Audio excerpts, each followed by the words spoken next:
네, 저는 지금 애플 WWDC에 와 있는데요. 이번에 아무래도 이 WWDC가 하드웨어에 좀 집중되다 보니까 OS에 대해서는 상대적으로 관심이 좀 적은 것 같긴 한데, 그래도 지켜볼 부분들이 있고, 우리가 직접적으로 앞으로 다음 1년 동안 새로운 디바이스 아니면 기존에 쓰던 디바이스 통해서 경험할 것들, 모바일 환경에 대한 변화들이 바로 이 OS에서 나오기 때문에요. 이 OS 변화도 지켜봐야 되겠죠. 중요한 부분입니다. 그래서 WWDC 세 번째 이야기는 바로 OS입니다. WWDC는 사실 이제 전 세계 개발자들이 모이는 축제 같은 이벤트죠. 애플은 하드웨어를 만들고 판매하는 회사긴 하지만 그 하드웨어들이 가치를 갖는 건 소프트웨어 그리고 그 생태계의 힘이 있기 때문이죠. 그리고 이 WWDC에서는 새 운영체제들 이제 공개되면서 개발자들이 앞으로 이제 앱에 더 만들기 원하는 기능들 이런 것들을 이제 공개하기도 하고요. 이걸 더 쉽게 적용할 수 있도록 API들을 꺼내놓기도 합니다. 기기의 기능들, 운영체제 기능들을 더 편하고 안전하게 쓸 수 있도록 하는 거죠. 그런데 사실 이게 이제 어느 정도는 OS들이 안전 궤도에 올라섰고 기능들도 사실 이제 거의 다 꺼냈을 수 있게 된 것 같아요. 그래서 이제 큼직한 변화들 대신에 작은 최적화, 기본적으로 들어있는 앱들의 변화, UX 조정 같은 것들이 점점 더 늘어나는 추세죠. 그리고 올해는 직접적으로 이 운영체제랑 개발 생태계에 대한 변화보다는 비전 프로라는 완전히 이제 새로운 생태계가 나오면서 개발자들한테 이제 앞으로 이걸로 뭘 할 거냐라는 새로운 환경에 대한 숙제를 우선적으로 던진 게 아닌가라는 생각을 하고 있습니다. 네, 하지만 그렇다고 이 OS 변화가 그냥 싱겁거나 이렇게 멈춰 있는 건 아닙니다. 이미 애플은 지속적으로 기기 성능들 계속 높여왔고요. 또 프로세서 기반으로 한 여러 가지 여러 운영체제 간의 통합들 이어왔고 이번에도 그게 계속 이어집니다. 메탈3 같은 경우에는 이제 콘솔 게임 수준의 트리플 A 게임도 가능하게 하죠. 맥에서는 우리 게임 크게 기대하지 않았었잖아요. 그냥 사실 일을 더 잘할 수 있는 기기 이런 거에 대한 기대가 더 컸는데 지난해 바이오하자드 빌리지도 그렇고요. 올해는 코지마 히데오 감독의 데스 스트랜딩도 나오는 거 보면은 뭔가 게임 플랫폼으로서도 큰 흐름이 바뀌고 있는 것 같다라는 느낌이 있는 것도 사실입니다. 이번에도 iOS부터 모든 기기 운영체제에 대한 업데이트가 공개됐어요. 앞서서 이야기한 것처럼 이게 대변화, 대변혁 이런 거라기보다는 운영체제에 대한 편의성이 조금 더 집중되는데요.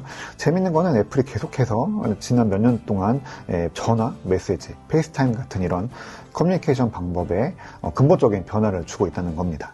전화에는 연락처 포스터라는 게 들어갑니다. 이건 전화를 걸면은 상대방 전화 수신 화면에 내가 정한 포스터 이미지가 뜨는 거예요. 사진, 미모티콘 같은 게 들어가고요. 또 글자와 배경으로 이 포스터를 꾸밀 수가 있습니다. 이건 전화 앱에만 한정되는 게 아니고요. 전화와 연결되는 콜킷 API로 제공되기 때문에 서드파티 앱들, 그러니까 카톡 보이스톡이나 페이스북 메신저 음성통화 이런 앱에서도 쓸 수 있게 열려 있는 거죠.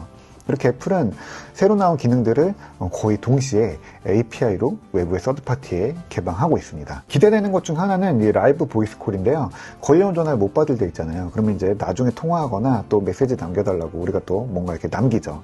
그러면 상대방이 그냥 전화를 끊는 게 아니라 음성 사서함에 남기듯이 이야기를 하면은 화면에 실시간 텍스트로 글자가 뜹니다. 그 음성은 이게 어디 전송되어서 기록되는 게 아니라 기기 안에 있는 뉴럴 엔진 이용해서 STT로 만든 거든요.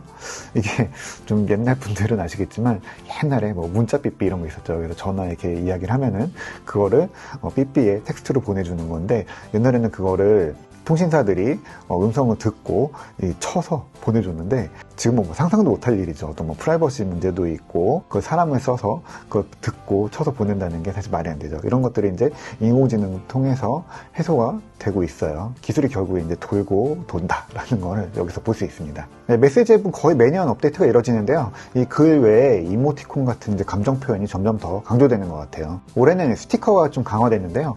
메시지에 직접 이렇게 큼직한 스티커를 끌어다가 붙일 수도 있고요. 또 직접 만들어서 쓸 수도 있습니다. 이 스티커도 서드파티 채팅 앱들도 다 쓸 수 있습니다. 다 열어놔요. 에어드롭도 더 좋아졌어요. 이 네임드롭이라는 기능이 더해졌는데 명함을 주는 것처럼 기기를 이렇게 서로 맞대면 연락처를 전송해 줄 수 있습니다. 이 명함도 사실 쌓이면 고칫거리기도 하고 환경 문제 이런 것도 길게 보면은 있을 수도 있죠. 그리고 중요한 건 사실은 그 안에 원래 그냥 중요한 건 연락처잖아요. 원래도 이렇게 연락처를 에어드롭으로 이제 공유하는 기능이 없던 건 아닌데 간단하게 그냥 서로 기기를 맞대는 동작으로 연락처를 주는 이런 제스처가 되는 거죠. 이게 워치로도 됩니다. 간단한 아이디어가 어떤 습관의 변화를 만들어내는 예인 거죠. 또 친구나 가족이 집에 무사히 도착했는지 확인하는 체크인이라는 기능도 있어요. 이름도 잘 졌죠. 네, 집으로 가는 경로가 아니라 뭐 예상 경로와 다른 전혀 엉뚱한 곳으로 가게 되면은 알려주는 기능이 있어요. 이거는 뭔가 긴급 상황이다 라고 판단하는 거죠. 뭐 친구, 가족, 지인들에게 기기의 상황이 실시간으로 전송이 됩니다. 배터리가 어떤지, 뭐 지금 셀룰러 쓰고 있는지, 현재 위치가 어딘지 이게 실시간으로 전달이 되는 거죠. 밤늦게 뭐 친구들 헤어지고 그러면 좀 걱정되는 부분들이 있잖아요. 이런 걸 통해서 좀 부담을 덜 수 있는 거죠. 근데 아마 우리나라에서는 이 기능 안 될 겁니다. 비슷한 위치 공유 기능들이 뭐 아이폰 이런 데 들어가 있지만 국내에서는 이제 복잡한 여러 가지 설정들이 있어서 위치 추적 같은 부분들은 싹 막혀 있습니다. 또 하나 재미있는 기능은 스탠바이 모드인데요. 이건 맥세이프를 비롯해서 이 무선 충전기에 폰을 가로로 이렇게 꽂아두면 탁상 시계 같은 화면이 뜹니다. 이렇게 나오는 건데요. 이렇게 뭐 시계 모양이나 화면 구성들 이제 여러 가지가 있습니다. 이게 맥세이프 스탠드에 붙여두면 아주 딱이겠죠. 아이패드 OS에도 변화가 있는데요. 아이패드 OS 가장 큰 변화는 바로 이 잠금화면인 것 같습니다. 아이폰처럼 잠금화면을 마음대로 꾸미고 위젯도 넣을 수가 있어요. 그래서 아이폰처럼 이렇게 길게 누르면 잠금화면을 마음대로 꾸미고 이제 위젯도 넣을 수 있는 화면이 나옵니다. 위젯들 넣을 수 있고요. 가로 화면으로도 하면은 이렇게 위젯들이 화면에 나옵니다. 개인적으로는 여기서 이 글꼴에, 시계 글꼴에 크기를, 두께를 조정할 수 있는 게 되게 좋은 것 같아요. 그래서 이렇게 얇게 또 두껍게 이렇게 만들 수 있습니다. 이전에는 폰트가 좀 두꺼운 감이 있었는데 이렇게 얇게 만드니까 저는 이게 훨씬 보기 좋은 것 같아요. 이거는 아이폰도 마찬가지로 적용이 됩니다. 맥OS 버전은 14로 올라왔고요. 펜네임은 소노마입니다. 소노마는 이제 와인으로 유명한 지역이기도 하고요. IT 좀 오래 보신 분들이라고 하면은 그 옛날 인텔 센트리노의 코드명이기도 하죠. 눈에 띄는 변화는 이제 이 위젯이 독에만 있는 게 아니라 바탕화면에도 놓을 수 있다라는 부분이에요. 이건 iOS, 아이패드OS랑 경험이 닮아가는 거죠.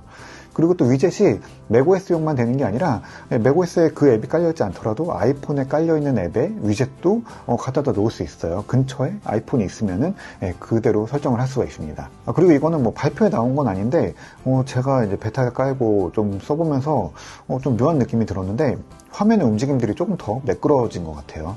이건 그냥 기분 탓일 수는 있는데 앱 목록 같은 거 올라오는 앱 독 이런 것들이 올라오는 화면들이나 화면 스크롤 같은 게 좀 매끄러운 느낌이 아주 묘하게 있어요. 이게 맥OS랑 기본 응용 프로그램들 최적화가 이루어지기도 했고요. 또 전체적으로 이 용량이 조금 라이브러리들이 좀 줄어들었다라는 이야기가 있는데 아무래도 앱들이 가벼워지면서 OS가 또 가벼워지면서 이런 게 영향을 받는 게 아닌가라고 추측을 해보는데 이건 아직 확인된 건 아닙니다. tvOS에서는 이제 페이스타임이 애플 아이디에 결합되는 게 가장 눈에 띄었는데요. 카메라는 그냥 아이폰을 TV 앞에 이제 꽂아두기만 하면 돼요. 그러면은 TV 화면을 보면서 대화를 나눌 수가 있어요. 맥에서 이제 페이스타임 할 때 아이폰을 연속성 카메라로 연결하는 것과 똑같은데요. 이 애플 TV는 쉐어 플레이로 뭐 게임이나 영화 같이 보면서 이야기하는데 확실히 좋을 것 같아요. 이것도 이제 줌, 웹엑스 같은 앱에서도 쓸 수 있게 API가 공개되어 있습니다. 아마 이번에 제일 큰 변화를 겪는 건 워치OS일 겁니다. 기기의 UX와 화면 구성이 완전히 다 달라졌어요. 디지털 크라운을 누르면 앱의 목록이 뜨는데요. 이전에는 이렇게 옆으로 퍼지던 게 이렇게 위아래로, 그래서 이렇게 스크롤 하면은 아래로 스크롤 됩니다. 예전에는 이 동그랗게 되고 확대, 축소가 됐었죠. 이렇게 스크롤 되는 게 조금 더 UX로 좀 말이 되는 것 같아요. 그리고 스마트 스택이 이제 제대로 쓰입니다. 그래서 이 디지털 크라운을 위로 이렇게 올리면 이렇게 앱 목록들이 주르륵 나옵니다. 이게 데이터를 기반으로 개인화돼서요. 지금 봐야 되는 정보들이 나오는 거고요. 이전에 이 측면 버튼 눌러서 최근 앱을 보던 거랑 또 시리 워치페이스에서 보여주던 인공지능 기반의 제한 시스템 이런 것들이 조금 더 합쳐지면서 체계적으로 만들어진 것 같은데 조금 써보니까 굉장히 좋더라고요. 자, 그러면은 이전에 썼던 앱들 불러오던 이 측면 버튼은 이제 무슨 역할을 하냐? 이게 제어 센터를 불러옵니다. 누르면 이렇게 제어 센터가 올라와요. 그러면은 이 아래에서 위로 올리는 기존의 이제 제어 센터 불러오는 제스처는 어디에 쓰는 거냐? 그거는 디지털 크라운 돌리는 것처럼 똑같이 이 스마트 스택이 이렇게 올라옵니다. 그러니까 워치 페이스 아래에는 개인화된 앱들이 대기하고 있다가 이렇게 위로 밀러 올리면은 주르륵 이제 리스트로 올라온다라는 인상을 주는 겁니다. UX가 바뀌었는데 어색하지 않고요. 이게 전체적으로 더 말이 되는 것 같습니다. 그나저나 이게 워치OS가 벌써 10이라니 좀 이게 놀라운 것 같습니다. 그리고 또 하나 재밌는 거는 이 워치페이스에 이 스누피와 우드스탁에 나오는 피넛 워치페이스가 들어갔어요. 손이 꽂기 힘드네요.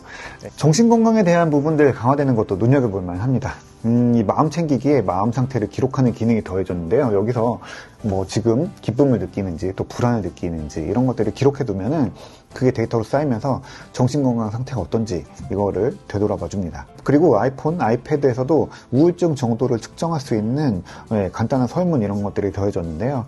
지금 우울증 상태가 어느 정도인지 이런 것들을 어렵지 않게 뭐 어디에 보이지 않게 스스로 조용히 확인해 볼 수 있는 접근이라서 그것도 좋은 것 같아요.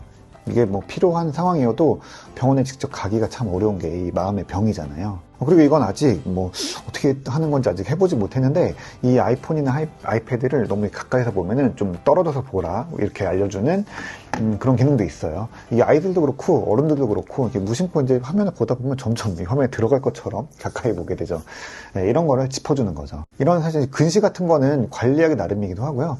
또 디스플레이는 어쨌든 이 근시에 큰 영향을 끼치는 요소 중에 하나니까요. 이런 것들 트루데스 카메라를 이용해서 적정 거리를 유지할 수 있도록 하는 접근 이런 아이디어도 좋습니다. 마찬가지로 또 애플워치의 광원 센서로 하루에 햇볕을 얼마나 쐈는지 알려주는 것도 있어요. 하루에 거의 2시간 정도는 야외 활동을 하면서 햇빛을 쬐야지 이 어린이들 근시를 줄일 수 있다고 하는데 그게 얼마나 진짜 활동을 하는지 그런 걸 센서로 또 소프트웨어로 보여주게 되는 거죠. 이렇게 눈에 띄는 기능들 좀 짚어보고요. 잠깐 살펴봤는데요. 기능 사실 공개된 것도 훨씬 더 많습니다. 근데 전반적으로 첫 번째 베타로서는 지금 완성도, 안정성도 좋습니다. 아무래도 이게 커널이 확 뒤집어지거나 뭐 운영체제 싹 갈아엎는 그런 변화보다는 작은 요소들이 이제 자리를 잡아가는 지난 몇 년간의 흐름이 이어져 오는 것도 이런 안정성에도 영향이 있는 것 같습니다. 그리고 또 한 가지 생각이 드는 게 인공지능에 대한 부분이에요. 애플은 참 인공지능 많이 활용하기도 하고 MLKit이나 뉴럴 엔진 이렇게 뭐 인공지능 관련된 채비들, 생태계를 잘 갖춰놓긴 했는데요. 키노트에서 뭐 인공지능에 대한 이야기들이 뭐 안 나온 건 아니지만 요즘에 뭐 흐름처럼 엄청나게 뭐마다 인공지능 이렇게 강조하진 않았어요. 우리 사실 이 시리에 뭐 챗GPT처럼 이런 거대 언어 모델 같은 것들이 좀 더해지지 않을까라는 기대도 없던 거 아니었잖아요. 그런데 애플은 이 인공지능에 대해서 뭐 직접적으로 엄청 흥분하거나 이게 우리 기술이 이끌어갈 뭐 이런 거 어떤 거다 이렇게 뭐 거대한 담론을 이야기하진 않았어요. 이 제품들이 뭐 어떤 인공지능을 위한 기기가 아니라 이 기기와 운영체제 경험을 더 높이기 위해서 머신러닝을 도구로 활용한다라는 인상을 줬어요. 적지 않은 기업들이 이런 인공지능 기술이랑 원래 제품의 본질을 좀 헷갈리고 이게 뒤바뀐 인상을 주는 경우들이 좀 있는데 애플은 그거를 명확하게 잘 쥐고 있는 것 같습니다. 근데 발표 곳곳에서 뭐 트랜스포머 엔진 처리에 대한 이야기를 뭐 계속 꺼내놨어요. 트랜스포머를 잘 실행할 수 있다, 뭐 처리 속도가 빠르다 이런 식인데 사실 애플이 이걸 자꾸 이야기한다는 거는 어떻게 보면 이 트랜스포머 엔진을 좀 많이 쓰고 있는 게 아닌가. 애플도 이 대규모 언어 모델에 대해서 좀 관심이 분명히 있고 관련해서 아마 곳곳에 조용히 활용을 하고 확대하려고 하는 것 같다는 인상을 줍니다. 근데 당장 뭐 시리를 써보면 뭐 트랜스포머든 뭐 GPT든 아직 대규모 언어 모델이 적극적으로 변화를 주는 것 같지는 않아요. 시리로 기기와 일상의 변화를 나누는 경험을 가져왔던 게 아이폰이기도 하고요. 가장 많이 쓰는 음성 어시스턴트가 시리다 보니까 관련해서 기대를 하게 되는데 한 해 정도는 더 기다려 보도록 하시죠. 이걸로 일단 3편의 WWDC 2023 정리를 일단 마칩니다. 내용이 참 언제나 그렇듯이 많네요. 뭐 비전 프로는 굉장히 놀라운 기기였고요. 또 애플 실리콘의 이전을 마친 맥 프로도 굉장히 인상적이었습니다. WWDC는 뭐 단순한 쇼, 뭐 발표 이런 이벤트가 아니라 개발자들한테 또 다른 생태계의 숙제를 준 것 같고요. 또 다음 한 해를 재미있게 보낼 수 있는 여러 가지 아이디어들을 꺼내낼 수 있는 요소들을 또 잔뜩 준비해 놓고 풀어놓은 것 같습니다. 올해도 굉장히 즐거웠습니다. 내년에 또 만나요. WWDC.